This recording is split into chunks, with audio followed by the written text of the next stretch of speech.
ये औरत 3 दिन और 3 रात से बिना सोए काम कर रही थी। जैसे ही वो लैब में थोड़ा आराम करने के लिए बैठी, एक नए सिक्योरिटी गार्ड ने उसे जोर से नीचे धक्का दे दिया। औरत तुरंत उठी और उसे लैब के रिस्ट्रिक्टेड एरिया में जाने से रोका, लेकिन उस गार्ड ने घमंड में आकर उसे एक थप्पड़ मार दिया। वो इतना एरोगेंट इसलिए था क्योंकि वो कंपनी के मालिक का बाप था। असल में बूढ़ा आदमी ओल्ड एज होम में बोर हो रहा था, तो उसने अपने बेटे से कंपनी में एक काम मांगा, जस्ट फॉर टाइम पास। दूसरी तरफ ये औरत कंपनी की एक मेन साइंटिस्ट थी और दिन रात बिना रुके काम कर रही थी। वो इतनी एग्जॉस्टेड थी कि उसका असिस्टेंट उसे उसके डेस्क तक ले गया ताकि वो थोड़ा रेस्ट कर सके, लेकिन तभी उस नए गार्ड ने उसे देखा और सोचा कि वो कोई लेजी एम्प्लॉई है। उसने बिना जाने उसे गालियां देना शुरू कर दी। जब औरत ने उसे रिपोर्ट करने की कोशिश की, उसने फिर से उसे रोका और एक और थप्पड़ मारा और फिर मुस्कुराते हुए कहा कि उसे किसी की परमिशन की जरूरत नहीं है, वो मालिक का बाप है और जिसे चाहे सजा दे सकता है। लेकिन उसे ये नहीं पता था कि वो कंपनी की सबसे जरूरी रिसर्चर को मार रहा था। यही वो औरत थी जिसे कंपनी के मालिक ने सालों में मना करके हायर किया था। थोड़ी देर में बाकी एम्प्लॉइज को शोर सुनाई दिया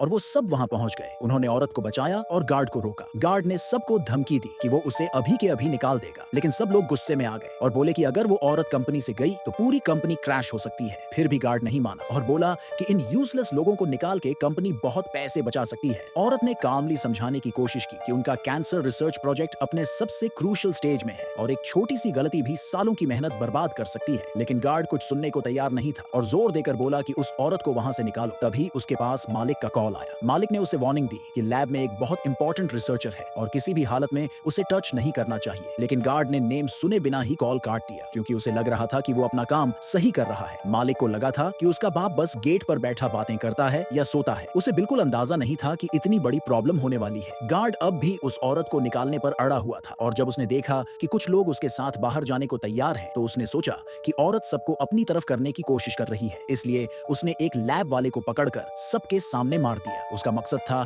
डर फैलाकर सबको कंट्रोल करना। सब लोग उसे रोकने की कोशिश कर रहे थे। गार्ड चिल्लाया कि ये जगह उसकी है और वो जो चाहे कर सकता है, लेकिन गुस्से में उसने गलती से रेड बटन दबा दिया। लैब में अलार्म बजने लगा और अंदर से पॉइजनस क्लोरीन गैस निकलने लगी। मालिक को दूर से रिपोर्ट मिली और वो तुरंत वापस कंपनी की तरफ निकल गया। लैब के अंदर औरत को पता था कि वो गैस बहुत डेंजरस है। उसे पता था अंदर क्या रखा है, सालों की रिसर्च के रिजल्ट्स। अगर वो कंटामिनेट हो गए तो पूरा प्रोजेक्ट खत्म हो जाएगा। उसने बिना सोचे प्रोटेक्टिव सूट पहना और अंदर जाने की तैयारी की ताकि वाल्व्स बंद कर सके। उसके साथियों ने उसे रोकने की कोशिश की। सबने उसकी सेफ्टी के लिए उसे मना किया, लेकिन ये सुनते ही गार्ड ने एक ईवल सी मुस्कान दी। जब उसे पता चला कि गैस जानलेवा है तो उसने अपने लोगों को बोला कि लैब के डोर्स लॉक कर दो और फिर ठंडे मन से बोला कि ये सब औरत की गलती है क्योंकि उसने अपना काम ठीक से नहीं किया। उसका असिस्टेंट गुस्से से एक्सप्लोड हो गया और चिल्लाया कि जब मालिक वापस आएगा तो ये आदमी अपनी हरकतों की भारी कीमत चुकाएगा। और तभी मालिक वापस आ गया।